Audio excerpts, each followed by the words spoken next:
ओम नमो भगवते वासुदेवाय। श्रीमद्भागवत महापुराण, श्रीमद्भागवत महात्म्य, छठा स्कंद, सप्ताह यज्ञ की विधि।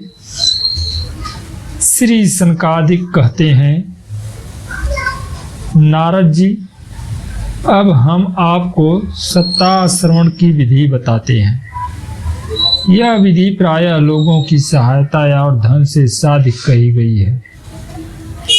पहले तो यत्न पूर्वक ज्योतिषी को बुलाकर मुहूर्त पूछना चाहिए तथा विवाह के लिए जिस प्रकार धन का प्रबंध किया जाता है उस प्रकार ही धन की व्यवस्था इसके लिए करनी चाहिए। कथा आरंभ करने में भाद्रपद, आश्विन, कार्तिक, मार्गशीर्ष, आषाढ़ और श्रावण, ये 6 महीने श्रोताओं के लिए मोक्ष की प्राप्ति के कारण हैं। देवर से इन महीनों में भी भद्रा, व्यतिपात आदि कुयोगों को सर्वथा त्याग देना चाहिए तथा दूसरे लोग जो उत्साही हो उन्हें अपना सहायक बना लेना चाहिए।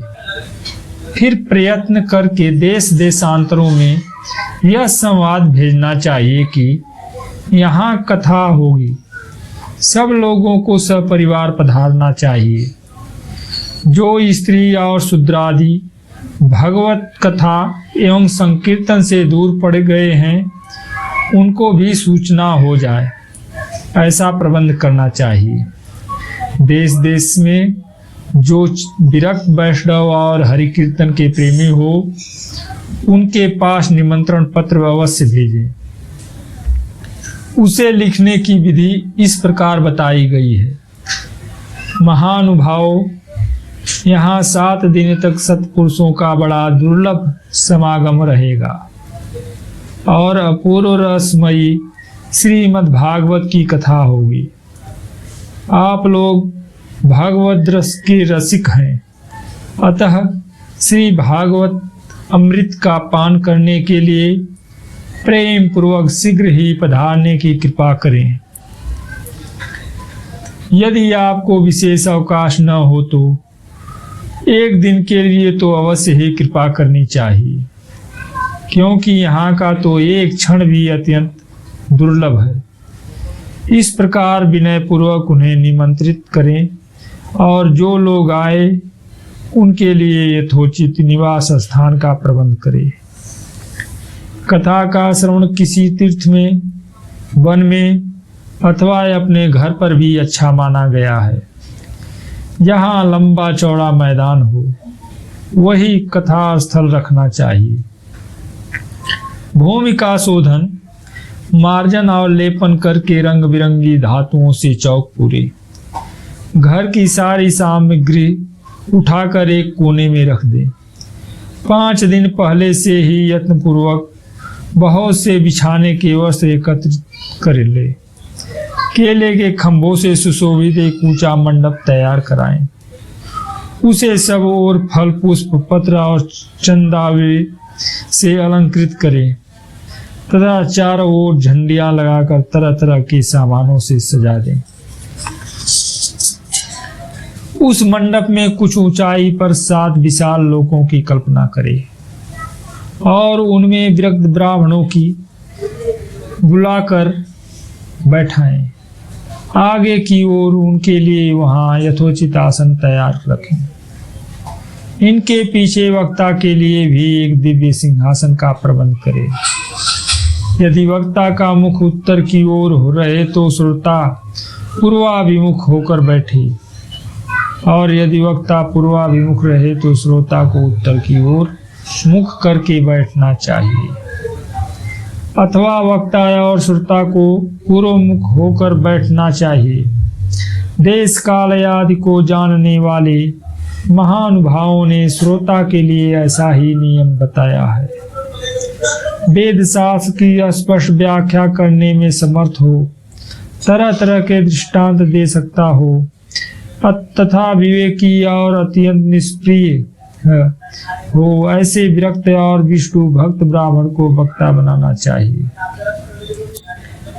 श्रीमद् भागवत के प्रवचन में ऐसे लोगों को नियुक्त नहीं करना चाहिए जो पंडित होने पर भी अनेक धर्मों के चक्कर में पड़े हुए स्त्री लंपट एवं पाखंड के प्रचारक हो। वक्ता के पास ही उसकी सहायता के लिए एक वैसा ही विद्वान और स्थापित करना चाहिए, वह भी सब प्रकार के संशयों की निवृत्त करने में समर्थ है और लोगों को समझाने में कुशल है।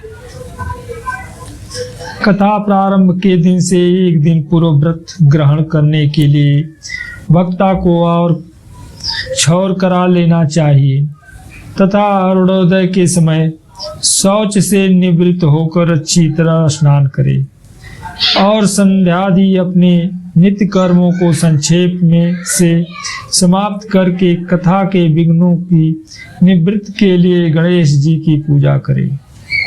तदंतर पितृगण का तर्पण कर पूर्व पापों की शुद्धि के लिए प्रायश्चित करे और एक मंडल बनाकर उसमें श्री हरि को स्थापित करे। फिर भगवान श्री कृष्ण को लक्ष्य करके मंत्रोच्चारण पूर्वक क्रमशः षोडशोपचार विधि से पूजन करे और उसके पश्चात प्रदक्षिणा तथा नमस्कार आदि कर इस प्रकार स्तुति करे। करुणा निधान में संसार सागर में डूबा हुआ और बड़ा दीन हूँ। कर्मों के मोह रूपी ग्राह ने मुझे पकड़ रखा है। आप इस संसार सागर से मेरा उद्धार कीजिए। इसके पश्चात धूप दीप आदि सामग्रियों से श्रीमद् भागवत की भी बड़े उत्साह और प्रीतिपूर्वक विधि विधान से पूजा करें। फिर पुस्तक के आगे नारियल रखकर नमस्कार करे और प्रसन्न चित्त से इस प्रकार स्तुति करे।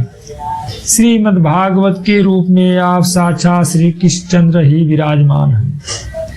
नाथ, मैंने भवसागर से छुटकारा पाने के लिए आपकी शरण ली है। मेरा यह मनोरथ आप बिना किसी विघ्न बाधा के सांगोपांग पूरा करें।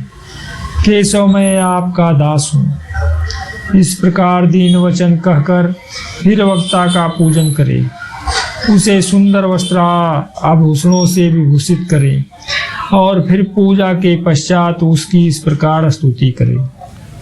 सुख स्वरूप भगवान, आप समझाने की कला में कुशल और सब शास्त्रों में पारंगत हैं।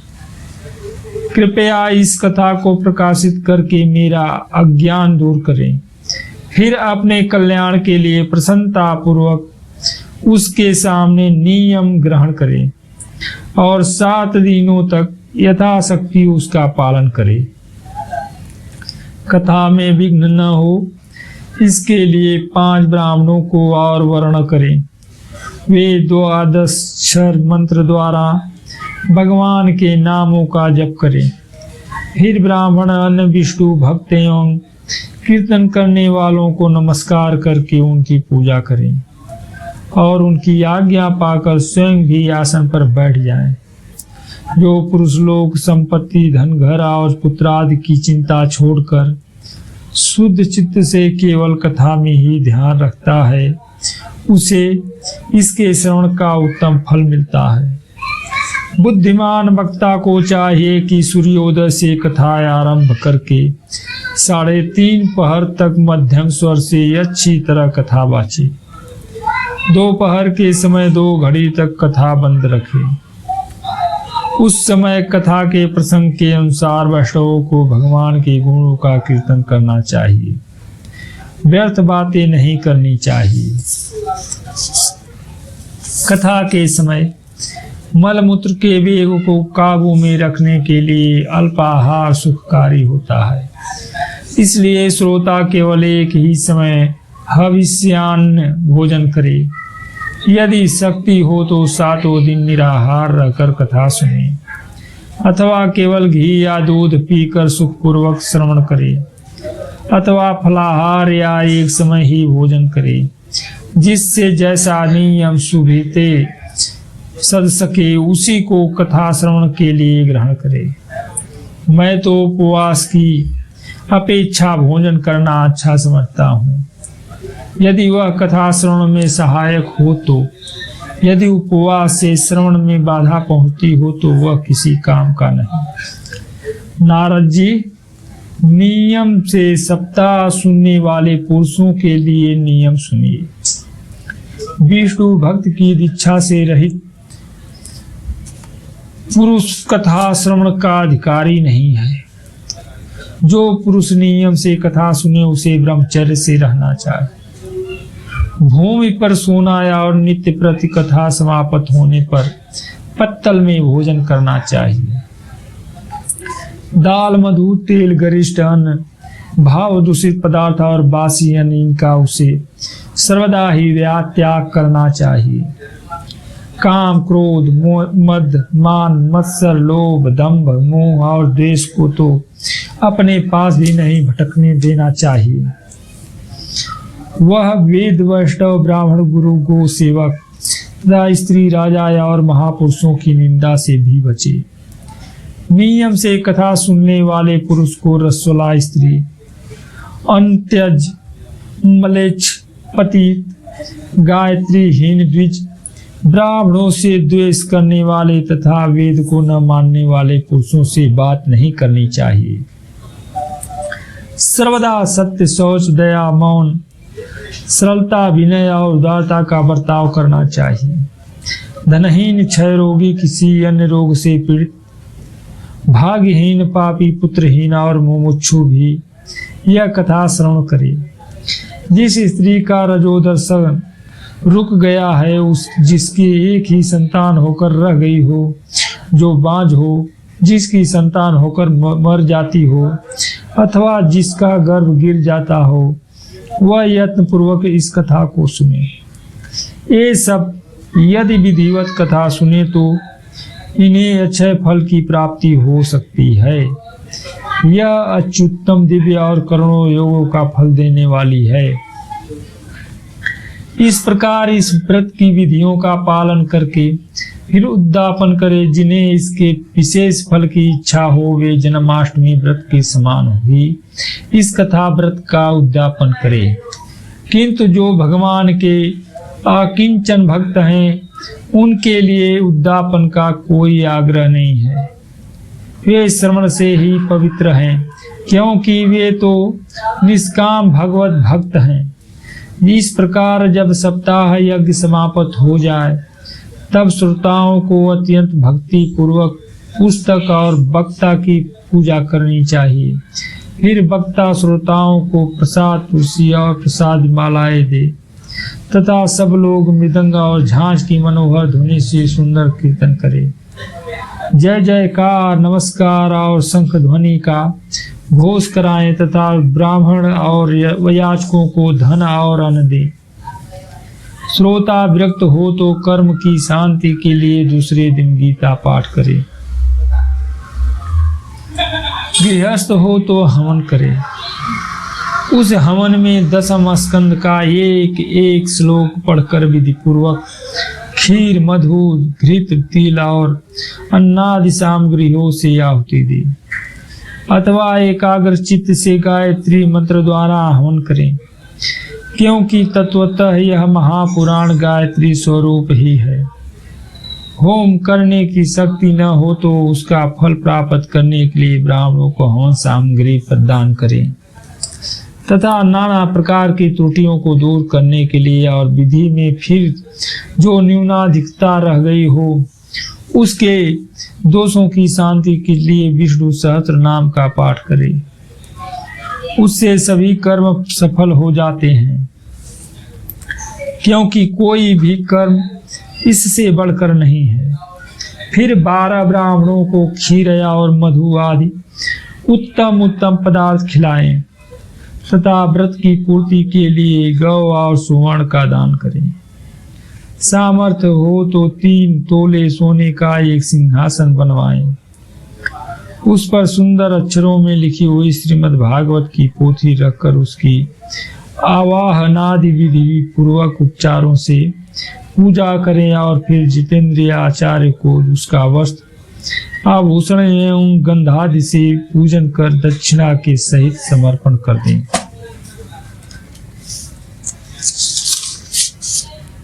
यों करने से वह बुद्धिमान दाता जन्म मरण के बंधनों से मुक्त हो जाता है। यह सप्ताह पारायण की विधि सब पापों की निवृत्त करने वाली है। इसका इस प्रकार ठीक ठीक पालन करने से यह मंगलमय भागवत पुराण अभिष्ट फल प्रदान करता है तथा अर्थ धर्म काम और मोक्ष चारों की प्राप्ति का साधन हो जाता है, इसमें संदेह नहीं है।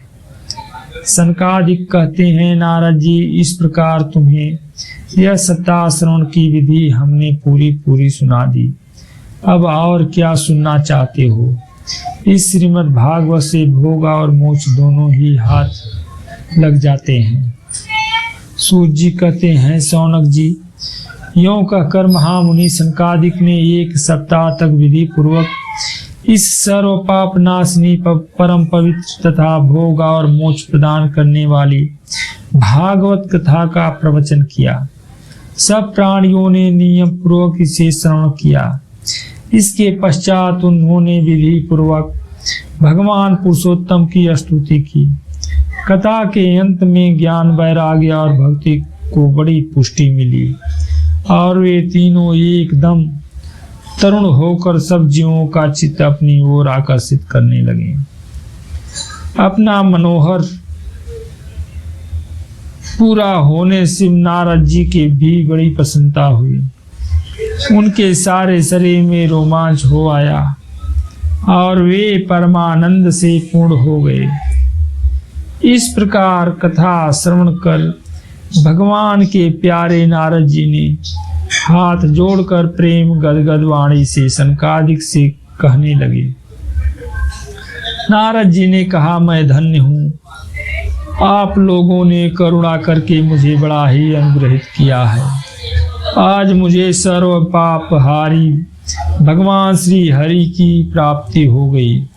तपोधनो, मैं श्रीमद् भागवत श्रवण के ही सब धर्मों में श्रेष्ठ मानता हूँ, क्योंकि जिसके श्रवण से वैकुंठ गोलोक बिहारी श्री कृष्ण की प्राप्ति होती है। सूत जी कहते हैं, शौनक जी, वैष्णव श्रेष्ठ नारद जी यों कह ही रहे थे कि वहां घूमते फिरते योगेश्वर सुखदेव जी आ गए। कथा समाप्त होते ही व्यास नंदन श्री सुखदेव जी वहां पधारे। 16 वर्ष की सी आयु आत्मलाभ से पूर्ण ज्ञान रूपी महासागर का संवर्धन करने के लिए चंद्रमा के समान वे प्रेम से धीरे धीरे श्रीमद् भागवत का पाठ कर रहे थे। परम तेजस्वी सुखदेव जी को देखकर सारे सभासद झटपट खड़े हो गए और उन्हें एक ऊंचे आसन पर बैठाकर फिर देवर्षि नारद जी ने उनका प्रेम पूर्वक पूजन किया। उन्होंने सुख पूर्वक बैठकर कहा, आप लोग मेरी निर्मल वाणी सुनिए। श्री सुखदेव जी बोले, रसिक एवं भावुक जन, यह श्रीमद् भागवत वेद रूप कल्प वृक्ष का परिपक्व फल है। श्री सुखदेव रूप सुख के मुख का संयोग होने से अमृतसर रस से परिपूर्ण है। यह रस ही रस है, इसमें न छिलका है न गुठली। यह इसी लोक में सुलभ है। जब तक शरीर में चेतना रहे तब तक आप लोग बार बार इसका पान करें। महामुनि व्यासदेव ने श्रीमद् भागवत महापुराण की रचना की है। इसमें निष्कपट निष्काम परम धर्म का निरूपण है। इसमें शुद्धांत कर्ण सत्पुरुषों के जानने योग्य कल्याणकारी वास्तविक वस्तु का वर्णन है, जिससे तीनों तापों की शांति होती है। इसका आश्रय लेने पर दूसरे शास्त्र अथवा साधन की आवश्यकता नहीं रहती। जब कभी पुण्यात्मा पुरुष इसके श्रवण की इच्छा करते हैं, तभी ईश्वर अविलंब उनके हृदय में आरूढ़ हो जाता है। यह भागवत पुराणों का तिलक है और वैष्णवों का धन है। इसमें परमहंसों के प्राप्त विशुद्ध ज्ञान का ही वर्णन किया गया है तथा ज्ञान, वैराग्य और भक्ति के सहित निवृत्त मार्ग को प्रकाशित किया गया है। जो पुरुष भक्ति पूर्वक इसके श्रवण, पठन और मनन में तत्पर रहता है वह मुक्त हो जाता है। यह रस स्वर्गलोक, सत्यलोक, कैलाश, वैकुंठ में भी नहीं है। इसलिए भाग्यवान श्रोताओं, तुम इसका खूब पान करो, इसे कभी मत छोड़ो, मत छोड़ो, मत छोड़ो। सूत जी कहते हैं, श्री सुखदेव जी इस प्रकार कह ही रहे थे कि उस सभा के बीचों बीच प्रहलाद, बलि, उद्धव और अर्जुन आदि पार्षदों के सहित साक्षात श्री हरि प्रकट हो गए। तब देवर्षि नारद जी भगवान और उनके भक्तों की यथोचित पूजा की। भगवान को प्रसन्न देख देवर्षि ने उन्हें एक विशाल सिंहासन पर बैठा दिया और सब लोग उनके सामने संकीर्तन करने लगे। उस संकीर्तन को देखने के लिए श्री पार्वती के सहित महादेव जी और ब्रह्मा जी भी आए। कीर्तन आरंभ हुआ।